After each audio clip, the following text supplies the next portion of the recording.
apa yang tanam akan dituai itu betul sekali. Ya, Ini ya. kan ditanam, memori tanam. Eh, karena kita nggak bisa hindari, kita tidak bisa membatasi. Kalau kita ini strict, terlalu strict, dia akan curi-curi sendiri. Nah, yang bahayanya adalah kalau dia sudah mulai mencuri-curi sendiri, eh, dia akan nonton yang kita malah larang keras, dia akan cari tahu bagaimana dia nonton itu.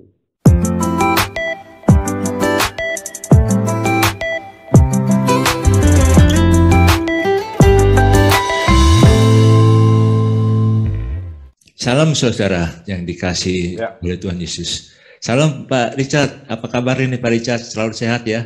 salam sehat selalu. Sehat selalu ya, puji Tuhan. Walaupun kita sekarang memasukin babak yang berikutnya di pandemi ini. Iya, lama-kelamaan kita harus bisa berdampingan dengan COVID ini, Ya, udah merasakan gejala-gejala itu Omikron. Omikron ya. Iya, Jadi, tapi saya tidak mau antigen, tidak mau PCR. Saya tidak mau antigen ke PCR karena saya takutnya nanti kalau positif ya nanti panjang gitu. Ya udah deh, saya perlakukannya seperti flu aja. Jadi oh treatmentnya ya. flu aja udah. Memang harus harus harus kita terimanya sebagai flu gitu. Iya, jadi kayak Ya, sudah kayak dulu pandemi flu waktu 1918 sampai ya, 1922 itu ya. Jadi lama-kelamaan flu itu ya, kayak sudah biasa gitu lah. sudah biasa. Eh, dan ya, saya bersyukur karena sampai saat ini Tuhan memberikan kita kesehatan dan kesehatan Ya, itu benar. sangat mahal harganya sih. Sebagai anugerah yang luar biasa lah untuk kita saat-saat ini.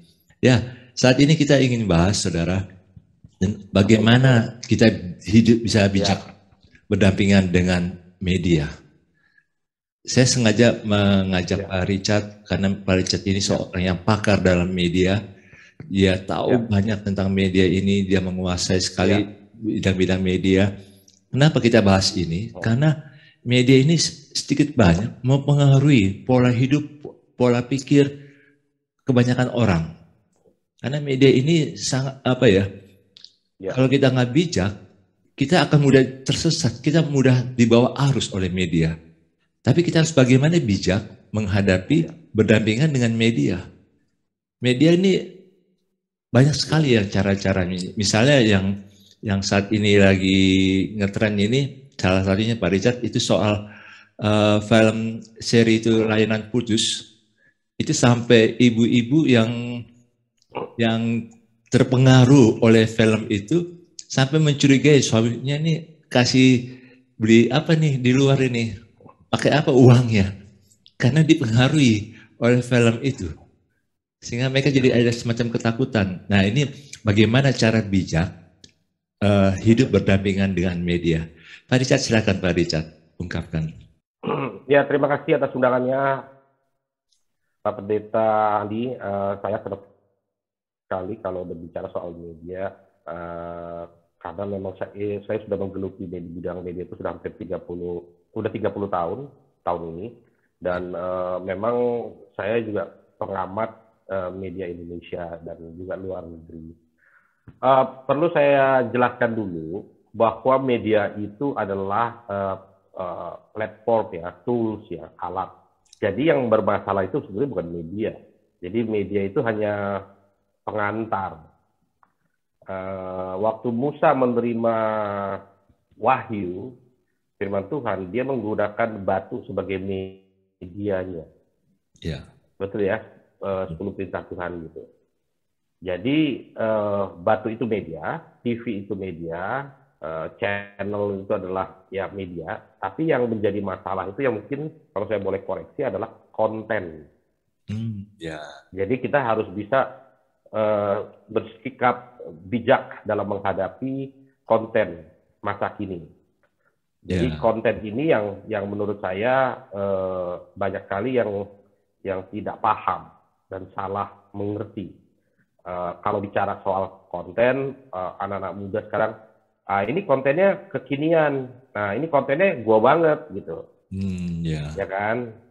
Jadi bahasa Inggrisnya ya, uh, it relates to me, to my life, to my lifestyle gitu.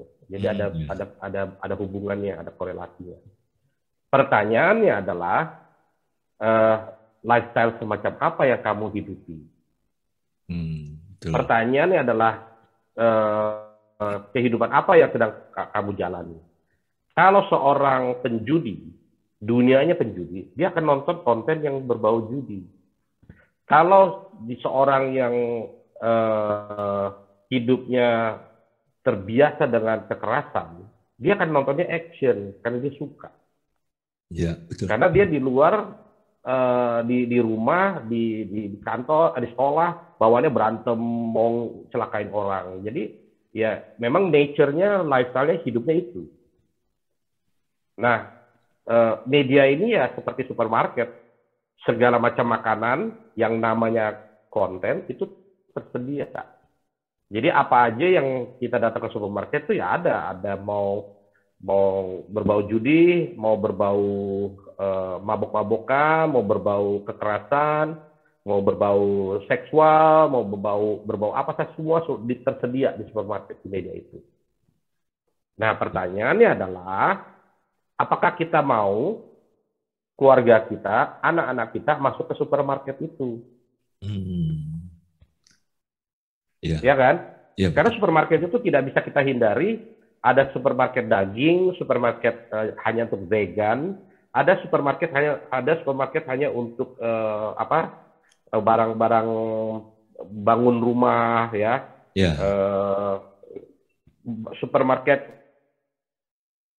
khusus untuk grafik, art, desain.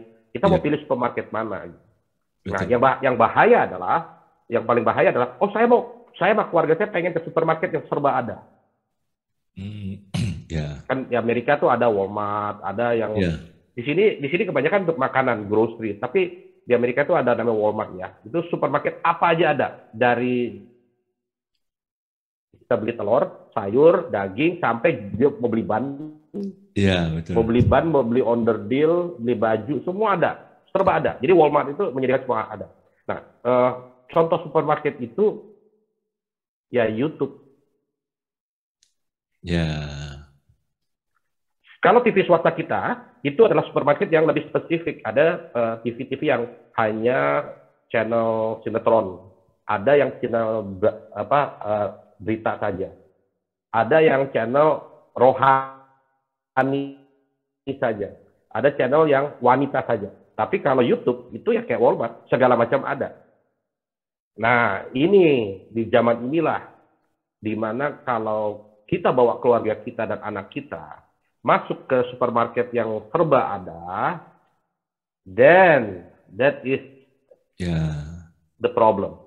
The problem begin. So tahu Pak Richard, problem apa? Fine-fine aja YouTube. Kalau diawasi sama orang tua, tidak akan menjadi problem buat anak kita. Tapi kalau orang tua kita sudah mulai sibuk, mengabaikan anak kita, apa yang anak kita tonton di dalam YouTube, saya perlu peringatkan, Anda sudah mulai akan merasakan problem-problem dalam waktu dekat. Kenapa? Karena anak itu punya akses ke semua channel. Semua yang bisa ditonton sama dia. Pada saat dia hanya, walaupun orang tua hanya setting di YouTube itu, nontonnya cuma ini aja, anak-anak aja gitu. Ya nanti kalau misalnya acaranya habis, itu kan secara otomatis masuk ke gambar video-video berikut segala macam. Nah, disitulah tiba-tiba muncul sebuah sajian yang bukan untuk dia, tapi ditonton sama dia. Karena dia nggak bisa ganti. Dia nggak tahu bagaimana ngetik, atau dia nggak bisa milih gitu. Ya, untungnya 10 tahun atau 15 tahun terakhir, 10 tahun terakhir ini YouTube bikin namanya YouTube Kids gitu. Saya sangat dukung itu dan bagus. Anak saya juga sekarang saya kasih cuma YouTube Kids, nggak boleh YouTube dewasa. Dan ada parental restriction gitu, ada restriksi, ada aturan-aturan yang hanya oleh orang tua yang kendalikan apa yang ditonton. Itu bagus. Pertanyaan adalah apakah orang tua memanfaatkan nggak fasilitas itu yang disediakan oleh YouTube? Kalau tidak, silakan 12 itu. Kenapa? Karena justru itu akan membahayakan. Kita sering mendengar orang tua yang terlalu sibuk. Udah deh, anak ini ganggu mulu, berisik. Ini papa lagi Zoom meeting, mama lagi masak di dapur. Udah kasih handphone, nih nonton aja deh YouTube nih, dicariin, udah kasih aja, serahkan. Terus mereka tinggal dengan kesibukannya. Kesibukan yang tadinya cuma 10 menit tiba-tiba menjadi 1 jam, menjadi akhirnya 4 jam. Bayangkan, dalam 4 jam itu apa informasi yang masuk ke dalam otak itu anak. Kalau masih yang anak-anak sih oke. Tapi kalau tiba-tiba dia berganti channel yang bukan untuk sajian itu dia, segala informasi yang dia dengar itu akan bahaya sekali, buat. Hari ini anak saya baru belajar kata sepakat. Oh ya. Saya bilang, apa? Kan kita udah sepakat. Saya bilang, kamu belajar dari mana kata sepakat? Dari YouTube. Kamu tahu nggak artinya? Enggak. Anak saya dia nggak ngerti kata sepakat. Untungnya kata-katanya baik. Sepakat itu artinya ini gitu. Coba kalau bukan kata sepakat, mati nggak sih? Dia nggak bisa jawabnya. Ya kan? Jadi saya berterima kasih pada YouTube yang ya bisa mengajarkan anak saya. Kadang-kadang memang kalau saya sibuk, YouTube menggantikan peran orang tua untuk mengajar anak-anak tentang gambar, kata-kata, hal-hal baru gitu yang saya nggak sempat mengajarkan, mendidik anak saya. Tapi itu di dalam pagar di mana saya pagari. Ya saya pagari gitu loh. Saya bentengi anak saya apa yang boleh dan apa yang tidak boleh ditonton. Nah, bayangkan kalau saya tidak pagarin itu tiba-tiba, Dad, apa sih arti kata ini? Nah, mampus kan saya. Kan berarti sudah mulai masuk ke sini, dan sekali masuk ke sini terprogram di otak dia akan bertanya sampai dia tahu itu artinya apa. Itu akan memorinya akan nempel terus. Betul. Itu bahayanya anak-anak kecil kalau sudah menonton YouTube, mereka akan trauma, mereka akan mengalami hal-hal yang mengganggu kepribadiannya, sehingga kita orang tua jadi kewalahan. Betul. Ya, nah ini masih kita bicara anak-anak. Belum yang remaja yang tadinya nggak pernah rebellious, berontak, tiba-tiba jadi berontak. Iya. Ibu yang tadinya adem ayem yang kalem-kalem, istri tiba-tiba jadi berubah. Kenapa? Ya mungkin dia melihat kebanyakan sinetron dan tasnya bagus-bagus, bajunya bagus-bagus, sekarang dia sudah mulai minta, aku mau dong kayak gitu dong baju. Kenapa? Karena sekarang sinetron dikit-dikit ada iklannya masuk, ya kan? Ini TV ya, bukan YouTube. YouTube sekarang udah mulai kayak gitu juga. Jadi aku mau minta ini, minta itu. Jadi udah mulai sekarang jadi konsumtif gara-gara apa yang dia tonton. Nah, hal-hal demikian itu menurut saya harus diwaspadai dan harus di-identify apa problemnya. Bagaimana mekanisme konten itu disampaikan. Ya, bagaimana jam berapa dan bagaimana kok bisa nonton ini, anak saya kenapa bisa nonton ini, dari mana, dia harus bisa, kita harus, oh ini bahaya nih channel ini, nama channel ini, oh ini bahaya, ini mesti gini. Jadi kita harus bisa mengenal. Kalau kita cuek, kita ignorant bahasa Inggrisnya, kalau kita cuek, ya kita akan bayar mahal nantinya pada saat anak itu berubah terhadap kita, apalagi terhadap Tuhan. Iya. Kira-kira gitu Pak, gambaran dasarnya. Nah, ini tadi Bapak menjelaskan tentang YouTube. Tapi bagaimana dengan TikTok, Pak? Karena anak-anak saat ini lebih suka main TikTok juga. Apakah sama juga nggak, Pak? Ya. Sekali lagi, media tidak berdosa, tidak salah. Iya. TikTok, YouTube itu adalah media pengantar saja. Namun konten di dalam TikTok itu yang kita harus pertanyakan. Dancing, menari tidak masalah, tidak ada salahnya juga. Bernyanyi, komedi itu tidak salahnya. Yang bahaya adalah kalau kita menggunakan metode-metode gayanya Hitler dalam berpropaganda. Hitler bisa brainwash seluruh rakyat Jermannya dulu waktu tahun 30-an itu, waktu Ya. dia bertahta, dia itu memakai propaganda temennya dia, sahabatnya Hitler nih, namanya siapa gitu yang menjadi ahli propaganda. Dia mempropaganda secara berulang-ulang. Jadi diulang-ulang, repetisi, diulang-ulang. Ulang-ulang itu akhirnya apa? Brainwash dan nempel. Ya. Begitu nempel, akhirnya menjadi habit. Jadi kalau nggak gerak-gerak gitu, kayaknya gue belum melakukan apa-apa deh hari ini. Karena apa? Dia melakukannya hampir setiap jam. Mungkin lagunya sama, mungkin juga lagunya beda. Tapi it's a repetition yang dia lakukan berulang-ulang sehingga menjadi habitnya dia. Maka itu ada kata-kata kan sindrom, TikTok sindrom lah segala macam. Ya. Itu sebetulnya benar juga. Tanpa kita sadari, nggak bisa. Kalau misalnya lagi nunggu lift nih, saya lihat anak saya yang tadinya ya remaja nih, anak saya yang lebih tuaan, menunggu lift, dia bisa dilihat kaca langsung. Oh iya. Terus saya kayak, kenapa Samantha? Enggak, aku lagi mikir bergaya baru aja. Padahal nggak ada musik, nggak ada handphonenya juga nggak di depan dia. Cuma dia pengen lihat di kaca, dia pengen gerak aja gitu. Jadi itu adalah repetition yang diulang-ulang. Jadi itu TikTok itu kontennya yang kalau sudah menjadi propaganda repetisi pengulangan, ya itu akan mempengaruhi seseorang. Nah, dengan saya berbicara perlahan dia, membimbing dia, akhirnya dia stop. Dia itu sempat menjadi TikTok maniac itu, kalau saya bilang anaknya kok kamu maniak banget dengan TikTok nih. Ya karena tren sekarang ini, itu hampir setahun loh. Hampir setahun. Anak saya tuh it's always TikToker pengikut yang luar biasa. Tapi setelah itu akhirnya dia tinggalkan, dia stop, dia tidak mau. Karena saya bimbing, saya bicara sama dia terus, saya memberi dia pengarahan, pelan-pelan, saya tidak melarang. Kalau melarang nanti dia curi-curi. Tapi saya bilang, oke, caranya, coba kamu ganti lagu dulu deh. Nah, begitu ganti lagu, coba lagunya yang slow, jangan yang kenceng, lagunya slow. Lama-lama dia menghilangkan tari-menarinya, dance-nya dikurangin. Akhirnya ini lucu loh komedi, mending nonton ini.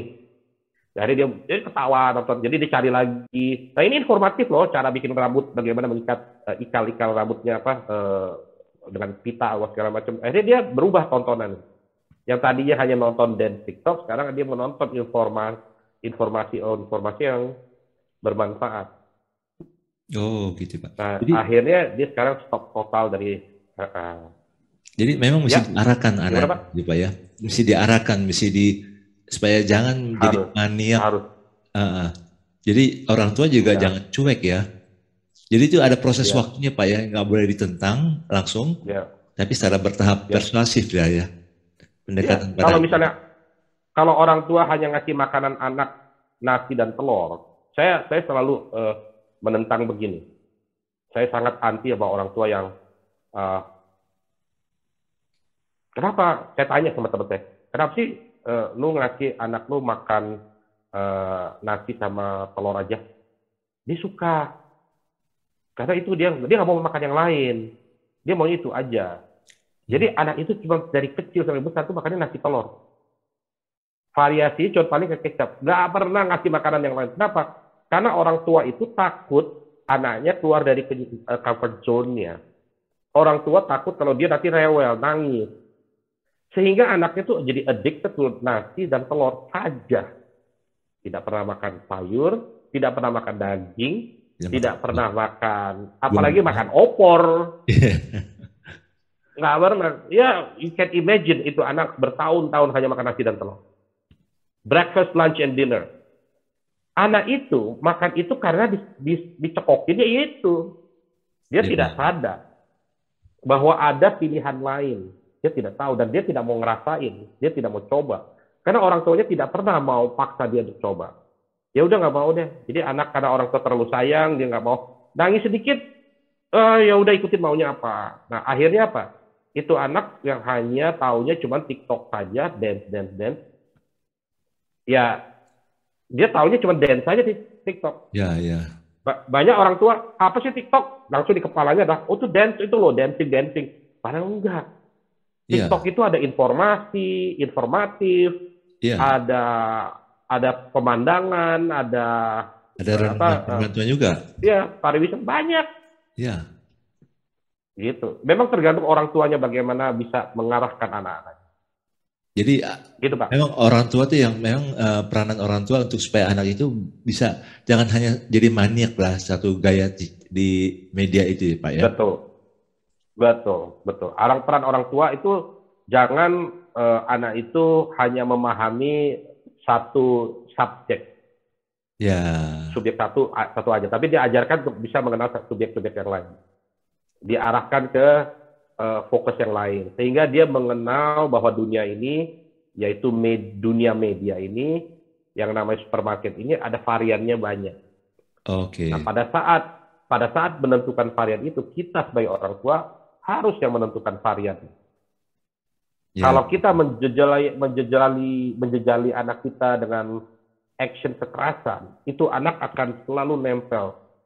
Sehingga banyak sekali kisah-kisah yang kita baca di koran dulu, ya, bukan zaman sekarang, dulu anak-anak ada yang masuk rumah sakit, bahkan ada yang meninggal karena bermain Smackdown itu dan dulu iya, Smackdown iya itu. betul, Spektown. Nah, itu kan lagi ngetrend dulu tuh, kira-kira Betul. 15-20 tahun yang lalu di TV. Nah, akhirnya ada yang meninggal karena apa? Karena ya itu yang dijejali tiap hari. Ada orang tua bapaknya punya satu televisi di rumah, nggak bisa share, nggak punya HP, ya nontonnya bareng-bareng. Akhirnya Smackdown Ya, Wrestling yang keras itu menjadi tontonan family ya betul. gitu. Ya. Nah, kalau menurut Pak Richard, misalnya anak-anak ini Pak, Hmm. eh, jadi Ya. 2 sampai 5 tahun, sebaiknya kalau nonton media itu di YouTube atau TikTok, itu berapa menit Pak? Just antara 6 sampai 10. Karena ini kan mempengaruhi, orang Ya, tua juga harus tahu juga di situnya. ya kalau saya sih memang 1 jam itu sudah cukup, paling lama 1 jam sudah cukup. 1 jam ya. Di YouTube lebih baik karena kalau yang couple uh, yang baru punya anak, idealnya sih biasakan diinstal cuma YouTube Kids aja, karena itu sangat baik. Bahkan sekarang banyak aplikasi-aplikasi untuk anak-anak yang sangat-sangat fokus gitu. Saya tahu ada channel anak-anak Kristen, ada channel anak-anak agama lain, agama Muslim, Iya, ada channel anak-anak yang beragama Buddha, ada channel anak-anak yang punya nilai-nilai keagamaan yang bagus. Dan menurut saya itu lebih baik ya, karena mereka bisa belajar tentang mereka bisa belajar tentang uh, budi pekerti, tapi juga ada nilai buku kitab sucinya gitu. Kalau kita di Bible mengenal Jesus segala macam itu ada value-nya yang sudah ditanamkan sejak kecil. Nah itu ada konten-konten yang sangat bagus. Kalau TikTok itu yang liar sekali, ya, ya. Namun ada restriction code, jadi ada beberapa aturan-aturan membatasi supaya anak-anak jangan nonton. Jadi kan dia bisa milih di situ, tonton buat anak-anak, yang apa, mau dance, mau nyanyi, itu bisa dipilih gitu. Nah itu pada saat kita pertama install TikTok itu kita harus tentukan apa yang boleh, dan kita pilihnya yang keluarga, yang family, yang kids gitu. Itu oh, yang setahu saya itu. Dan 1 jam itu paling banyak. Kalau dia pengen nonton sehari ya breakfast, lunch and dinner, ibaratnya pagi nonton sejam, siang nonton sejam, malam nonton sejam juga nggak apa-apa. Uh, karena kita nggak bisa hindari, kita tidak bisa membatasi. Kalau kita ini terlalu strict, dia akan curi-curi sendiri. Nah, yang bahayanya adalah kalau dia sudah mulai mencuri-curi sendiri, dia akan nonton yang kita malah larang keras, dia akan cari tahu bagaimana dia nonton itu. So, itu yang menurut saya sangat bijak kalau family punya waktu nonton bareng. Sekalipun kita cuman, oh bagus ya, terus kita kembali ke HP kita. Tapi paling nggak kita bisa memonitor. iya, Begini aja, Net. Oh, lagi ini, oke, aman. Oh gitu. Jangan aman. Terus ditinggalkan selama 5 jam, terus balik lagi, aman. Ya 5 jam itu banyak sekali yang dia bisa tonton. Iya, betul. Betul. Iya kan? Itu Betul. aja. Ya. Ya, memang ini orang tua harus harus jangan serahkan anak-anak itu kepada Ya, media karena ya, itu sangat membahayakan sekali. Justru orang tua perlu ada mengajarkan nilai-nilai kebenaran firman Tuhan ya, dalam aplikasi kehidupan ya, sehari-hari. Karena anak-anak itu kan ya, sebenarnya eh, apa ya tergantung daripada arahan daripada orang tua. ya, betul, Kalau boleh betul. dikatakan orang tua itu Pak punya hak hak dari Tuhan untuk mengasuh anaknya. Ya, betul, Hak betul. istimewa dan itu makanya kan negara kasih hak asuh kepada orang tua. Tapi kalau orang tua nggak Ya, berfungsi dengan baik, hak asuhnya diambil ya, oleh negara, diserahkan kepada orang lain yang punya hak yang bisa ya. mengurus anaknya. Cuman saat ini memang kenyataannya anak-anak dibiarkan main di TikTok, main di media sehingga mereka jadi kayak tadi Pak Richard bilang jadi liar ya Pak ya. Ini yang membuat Iya, jadi betul. generasi. Jadi Nah, lihat. Pak, bagaimana misalnya gini, Pak? Kadang-kadang di media-media itu kan juga ada konten-konten yang tadi Bapak bilang itu yang bahaya itu sebenarnya kontennya. Hmm, Kadang ada ya, konten yang memang mengajarkan tentang LGBT, tentang hmm, satanik. Ini bagaimana kita ya. bisa membedakan, Pak? Kira-kira, Pak? Begini, eh, Tuhan sudah membekali kita di firman-nya banyak sekali ayat, mungkin Pak Pendeta bisa kasih quote-nya, Iya, bagaimana kita membentengi diri kita. iya, Jadi, yaitu how to be wise. iya, Kalau kalau saya dari kecil dididik menjadi anak yang bijaksana dari kecil oleh orang tua saya. Jadi saya dengar kata-kata wisdom, wise, wisdom itu dari umur 5 tahun. Jadi wise wisdom itu sudah menjadi familiar. Sehingga saya nanya, at one day begitu saya mencapai umur 12 tahun, baru ngerti oh, artinya wisdom itu apa. Jadi bayangin, saya familiar dengan kata wise wisdom itu umur 5 tahun. Tapi nggak ngerti itu wise and wisdom itu apa. Until saya umur 12, sampai akhirnya saya dibaptis di usia baptis selam ya usia 12. 12. Dan jadi karena ya proses mengerti wisdom, wise wisdom itu semacam kayak kalau saya sih lihatnya sebagai tools yang Tuhan sudah berikan kepada kita. Karena bagaimana kita menggunakannya wisdomnya itu aja. Nah, jadi kalau itu sudah ada di dalam eh, saya bisa menilai apa yang saya perlu tonton, apa yang tidak perlu saya tonton. Karena begini, orang tua saya mengajarkan, apa yang you tonton, apa yang you serap, nanti you harus bertanggung jawab. Nah, itu saya nggak pernah tahu tuh konsep kayak gitu tuh. Maksud, kok saya tanggung jawab? Ya karena nanti apa yang you, otak kan memori nih. Iya, Begitu dia isi, nanti outputnya itu you have to be responsible. Maksudnya, nih lihat ya, baru dikasih toran nih. Ini orang, dulu ada pembunuhan banyak terjadi di Jepang, di subway, di Amerika, di Eropa. Pembunuhan itu adalah karena dari anak itu sering menonton dulu VHS ya, video VHS, iya, iya, eh, apa eh, slasher, istilahnya slasher itu brutal lah, pembunuhan lah yang iya, sadis banget, yang brutal. Itu dia gemar, dia kolektor film-film slasher gitu. Jadi akhirnya yang dimasuk kepada dia itu adalah ini bunuh. Akhirnya bunuh menjadi satu yang common, yang wajar, biasa. Suatu hari orang akan mati, akan mati. Kenapa dia nggak mati di tangan gue aja? Masa begitu? Saya waktu itu baca koran itu, gila ya. Jadi dia bertanggung jawab dengan apa yang dia lakukan setelah apa yang dia ini. Karena pada saat ditanya di sidang, di pengadilan, dia nggak ada no remorse. No remorse itu tidak ada rasa bersalah. Dan dia merasa, gue happy melakukan pembunuhan itu. Dan saya bertanggung jawab. Katanya. Kamu iya, dihukum mati. Nggak apa-apa saya hukum mati. Ya, saya mati juga. Oh, semua akan mati. Bilang gitu jawabannya dengan enteng sekali. iya, iya, iya, iya. Menyedihkan sekali itu ya. Jadi itulah yang membuat saya itu yang membuat saya hati-hati dalam menerima segala informasi di dalam kepala saya. Karena saya harus bertanggung jawab. Jadi ibarat apa istilah apa yang tanam akan dituai itu betul sekali. Ya, Ini ya, kan ditanam, memori tanam. betul. Ya, inilah yang harus kita ajarkan ke anak kita dan belum terlambat. Orang tua belum terlambat. Walaupun anak saya udah remaja, belum terlambat. Ya, Anak saya udah gede, minggu depan udah mau lamaran, mau kawin anak saya, belum terlambat. ya, betul. Kalau perlu ajarin orang tua kalian yang nggak tahu apa-apa. Jadi gini loh Pak, ya kita ngomong sama orang tua kita nih, Ya, yang ya, mestinya menjadi teladan kita.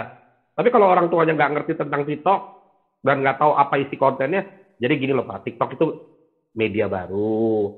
Terus di konsepnya begini, ada yang dance, ada yang gini-gini. Nah, Papa kalau menonton gini, ya, kita ajarkan, belum terlambat. ya, ya, Nah, jadi apa yang kita yang harus kita lakukan pertama adalah memahami dulu what is good and what is bad. Kan kita belajar dari betul, kejadian Adam dan Hawa. betul. Waktu kejadian Adam dan Hawa, Hawa makan apel, akhirnya dia jadi tahu benar dan salah. Dulunya kan nggak ada. Kata benar dan salah was not in the mind gitu. Nggak ada dalam benak pikiran, nggak ada. Tapi begitu makan apel, oh ada yang namanya benar dan ada yang namanya salah. What is good and what is bad. Gitu. Ya, Nah, kalau tidak ada itu bahaya banget. ya, ya, Itu artinya semua cara itu halal aja. betul. Jadi bahaya itu. Nah, jadi memang kita harus tahu what is good and what is bad, itu tanamkan kepada anak-anak. Ini nggak bagus, ini bagus. Ini tidak sehat, ini sehat. Itu sudah cukup as a start. Kalau kita orang tua yang susah mendidik, nggak bisa. Gue nggak pinter ngomong sama anak, Cat. Gue nggak pinter mengedukasi anak. Gue nggak tahu cari kata-katanya. Ya udah, bilang aja gini aja deh. Nah, ini bagus. Ini nanti nggak bagus. Ini tidak sehat. Ini sehat.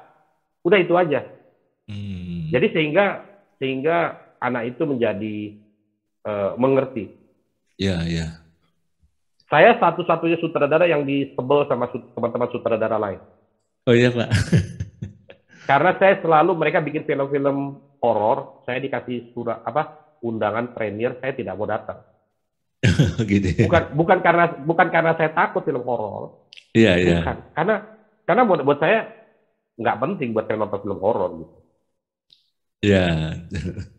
Buat saya tuh, tapi ini film horornya keren, cat gini special effect. Iya, it doesn't matter, but I just don't like it. Lu takut ya? Enggak. Bukan Nggak takut ya. horor. Saya nggak takut itu. Tapi buat saya tuh, ya saya tidak mau masukin kotak saya sesuatu yang buat saya Betul. nggak penting gitu. Iya. Kalau kita ke restoran Padang, Cat ada otak nih, enak nih otak. Enak, Cat. Enggak, gue nggak makan. Karena ya gue merasa, tapi kolesterolnya sedikit loh. Saya bilang, tapi nggak penting aja buat saya makan. Ya. Daripada otak, mending gue makan rendang. Jauh lebih enak. Ya, betul. Jadi kita sendiri ya. Jadi orang tua mesti jelaskan berulang-ulang ya. Jadi dari anak yang umur 2 tahun, 3 tahun, Ya. Ya. ya dalam perkembangannya mesti dikasih tahu. Jangan jadi mungkin apa yang anak nonton itu orang tua mesti ajak juga diskusi. Apa sih yang kamu belajar dari film ini, dari media ini, sehingga dia bisa tahu nih apa yang harus difilter lagi nih, apa yang harus dikoreksi. Begitu sampai di situ, Pak Pendeta berbicara, yang kita harus berikan kepada anak itu adalah yang namanya value. Ya. Ajarkan anak itu tentang value. Ya. Kita belum bicara soal value of Jesus Christ ya, the value of Jesus Christ. Nilai-nilai Kristiani, nilai Yesus itu enggak. Value dulu, kata-kata value itu apa sih, Dad? Value itu begini. Ini apa deh? Uang, bukan. Ini hanya koin terbuat daripada ini tembaga atau terbuat dari emas gitu, koin. Ya. Kalau nggak ada angkanya, ini ya koin aja. Koin kan uang, bukan. Ini hanya lempengan aja. Ya. Tapi begitu ditaruh angka 5, berarti ada nilai. Ya. Kalau angkanya 10, berarti nilai lebih gede. Kalau angkanya 100, angkanya lebih gede lagi. Ya, betul. Ya, itu nilai, kata nilai itu yang memberi dia naik kelas. Oh, itu nilai. Ya, itu nilai. Jadi, dia memahami dulu apa itu value. Nah, begitu dia value, terus kita bilang, Marla nonton apa nih? Ini value-nya apa? Value-nya bagus. Kita jadi belajar sama si kakak itu, jadi mau sharing makanannya, nggak makan sendiri, dia sama adiknya dia sharing. Nah dia ngerti. Kamu ya itu value tuh Marla. Itu nilai bagaimana mengasihi, mencari itu yang harus kita ajarkan. Jadi kalau anak itu tidak ngerti value, dia akan nontonnya ya semua dianggap bagus atau sampah. Dia nggak tahu mana, nggak tahu membedakan. Ya. Nah, setelah dia ngerti kata value, baru kita sebagai orang yang beriman pada itu dan paham tentang itu nilai-nilai itu, baru kita ajak itu. Jadi gini, nah value-nya Tuhan Yesus itu begini. Nih ceritanya nih, waktu itu dia berbagi makan ke 5.000 orang dengan roti dan ikan. Nah, ini loh, yang dia sharing itu loh, yang jadi kita tambahin satu pengetahuan, satu knowledge yang dia nggak pernah tahu ceritanya, yang kita dapatkan dari Alkitab. Ya, itu peranan orang tua untuk menolong anak-anak juga ya. Tepat. Wah, ini bagus sekali Pak. Ini memang betul-betul apa ya, parenting juga untuk orang tua pada anak-anak, karena kita harus menyelamatkan generasi anak-anak ini ke depan ini. Betul. Ya. Karena ya, silakan Pak. Saya khawatir di dalam waktu dekat nih Pak. Ya. Generasi 5 5G. Sekarang kan kita pakai generasi 4 atau LTE. Nanti ada 5G, generasi yang internet cepat sekali. Itu bisa sampai 400-500 megabyte per second, kencang sekali. Akan sangat lebih mudah lagi, ya, sangat mudah untuk mendapatkan konten. Saya sekarang ini mendedikasikan hidup saya untuk membuat konten di masa mendatang, karena bisnisnya di situ. Orang butuh sebanyak-banyak konten. The more content, you are king, istilahnya gitu. Jadi sekarang king of content itu memang diincar oleh banyak orang. Nah, problemnya adalah kalau raja konten itu orang yang tidak punya nilai baik. Orang itu berpikirnya kotor, rusak. Orang raja yang hanya melihat rating dan mencari uang semata, uang aja. Itu yang berbahaya. Betul. Kita harus banyakin anak-anak muda yang nanti menjadi king of content, sultan of content, kayak Raffi dan Gigi teman saya.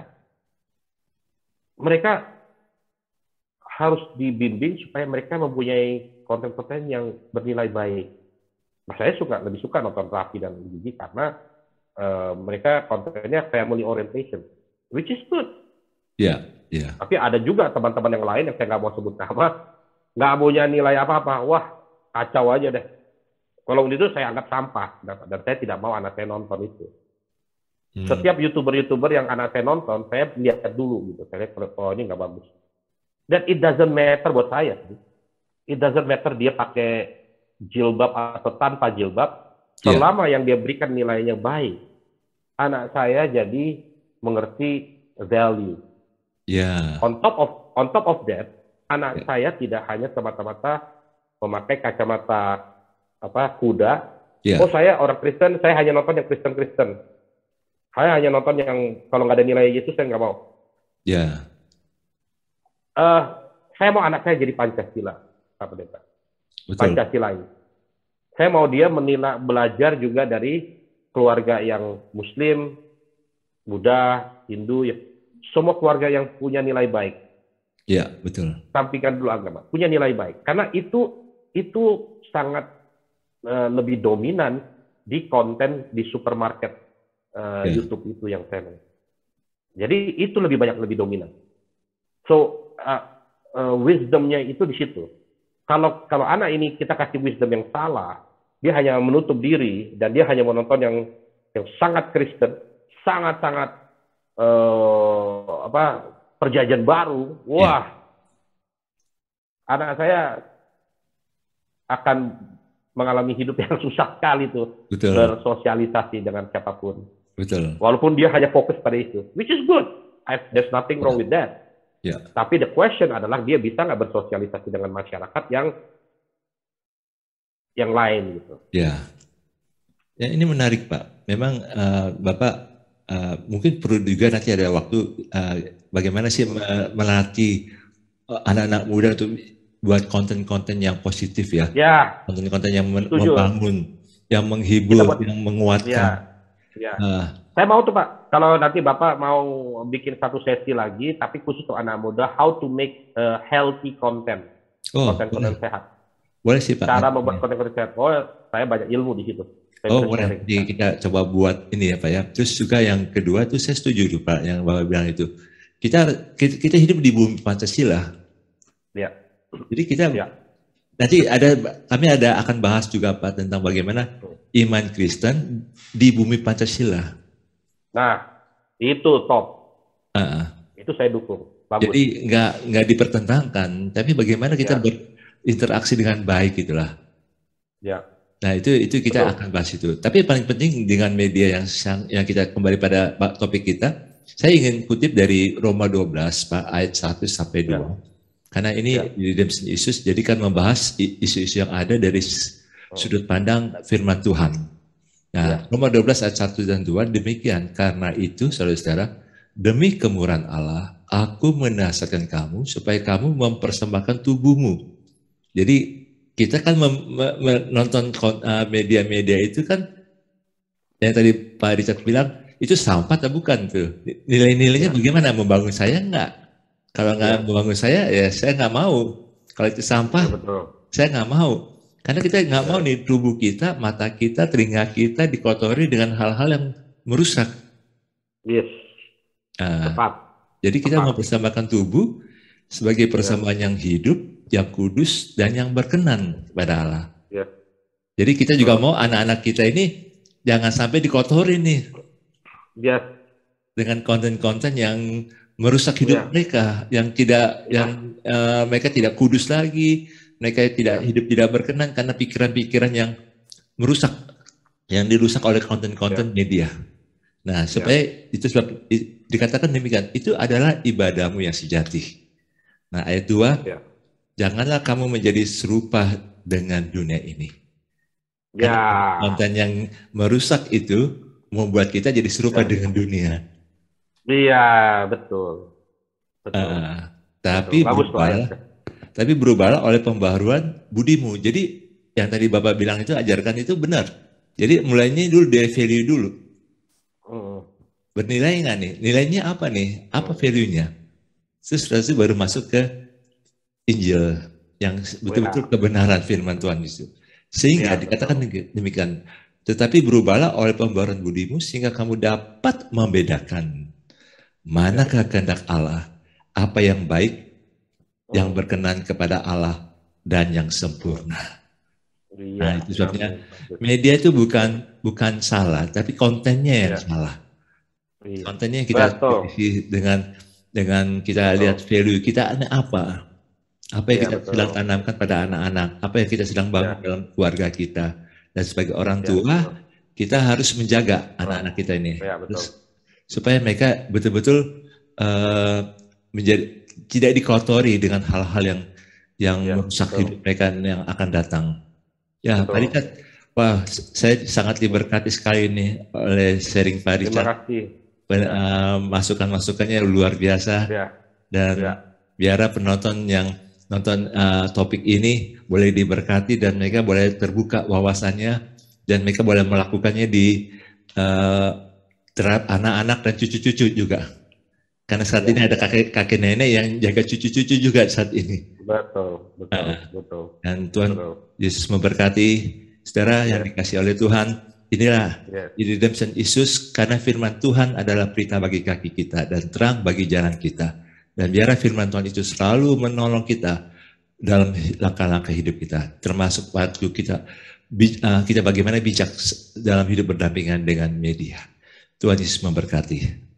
Shalom Pak Richard, shalom. Shalom. Shalom, terima kasih.